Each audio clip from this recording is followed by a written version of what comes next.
Good evening. Welcome. Uh, Today I'm going to talk a little about being prepared.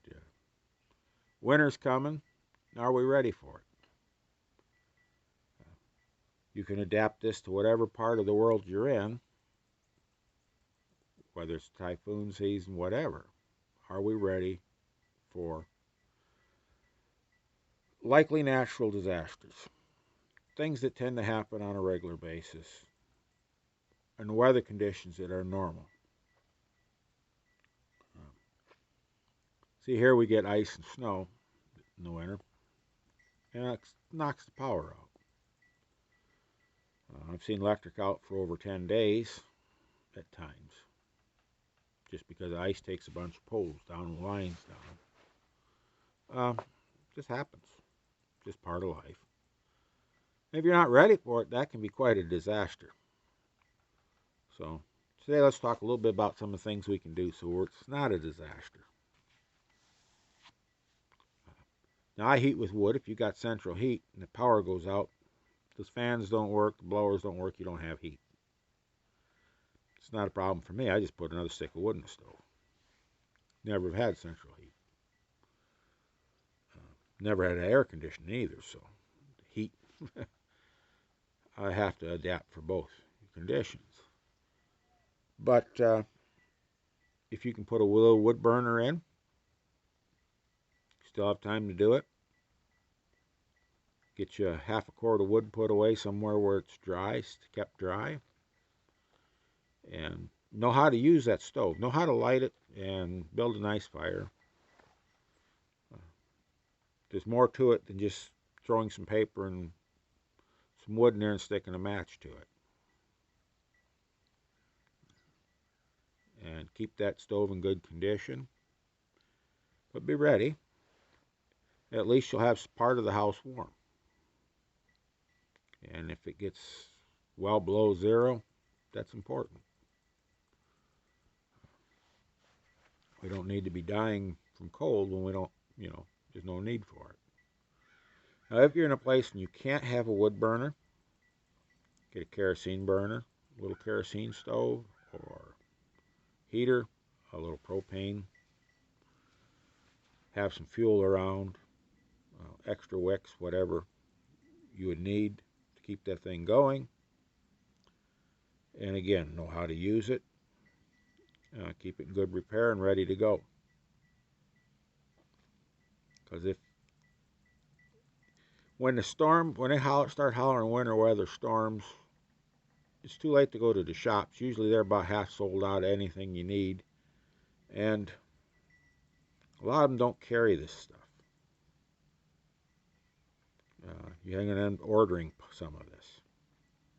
So be ready. Have that on hand. Uh, Snow shovel, some sand, salt.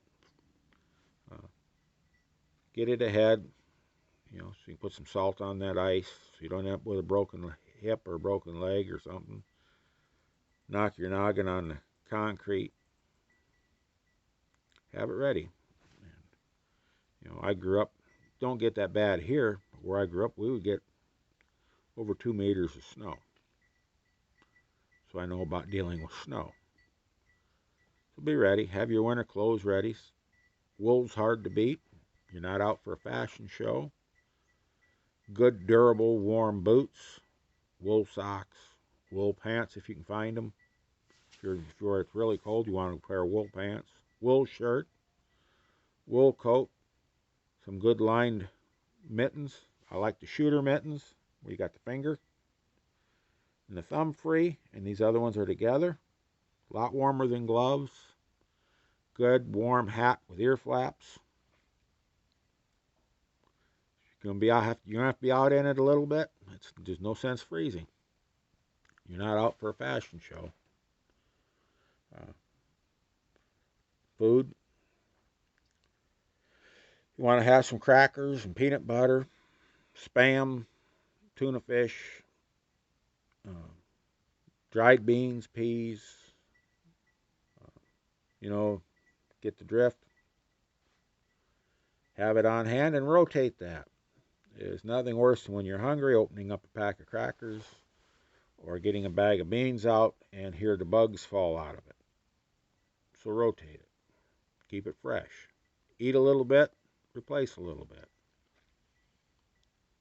um, so that you're ready. And same with water. Water can really be tricky.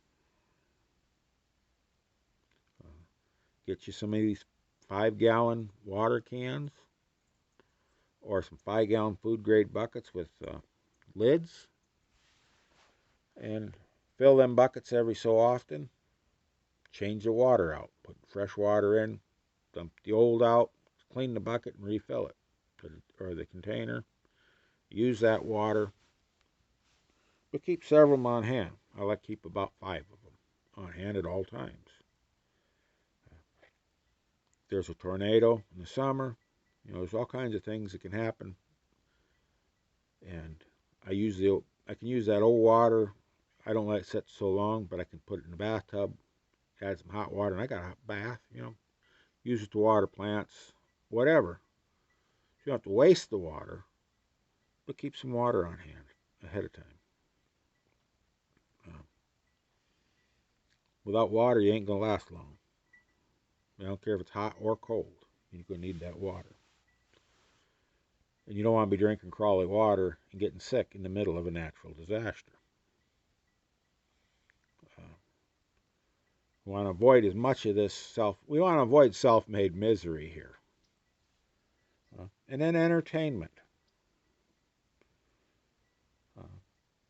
If there's a natural disaster and you lose power, it's not going to be like COVID. A lot of people seem to have trouble with COVID, and it didn't bother me. It didn't change my life much. See, I've been in places where I was 28, 30 days isolated because of weather. Be snowed in or be too cold, nothing would start. You just stayed home. Took care of the livestock. I lived alone. And no telephone, no radio, no television, because you didn't have any electric. Places that didn't have electric. I've lived quite a few years without electric power. So, what are you going to do to keep your mind occupied? Get some books. It's a good time to learn something new. And get some nonfiction. Good selection of nonfiction. Learn something new. Get you some fiction books, for enjoyment. Sew, knit, take up wood carving. There's all kinds of things.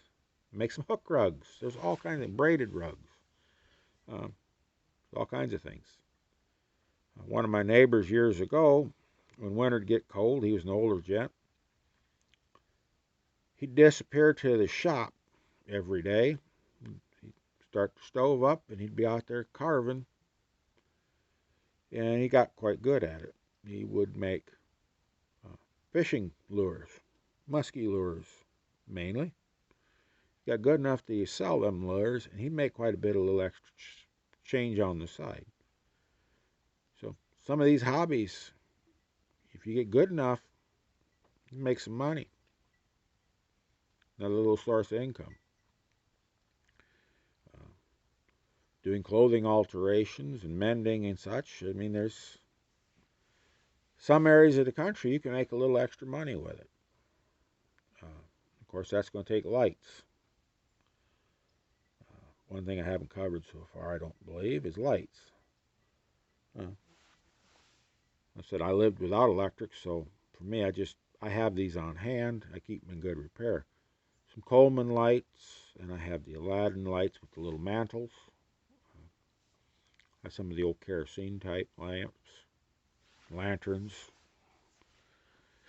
But get you at least 1 or 2 sources of light. It's either like a coal oil or a white gas light, and maybe a candle lantern. Have some fuel on hand, extra wicks, matches. Just kind of think about what you're going to need and get it up front. So you're not out there in the swarm trying to find stuff that ain't there. so you can keep yourself healthy and safe. That's all I've got for you tonight. I want you all to go out there, have a nice evening, have some fun, get your hands dirty, stay safe, and above all, keep growing.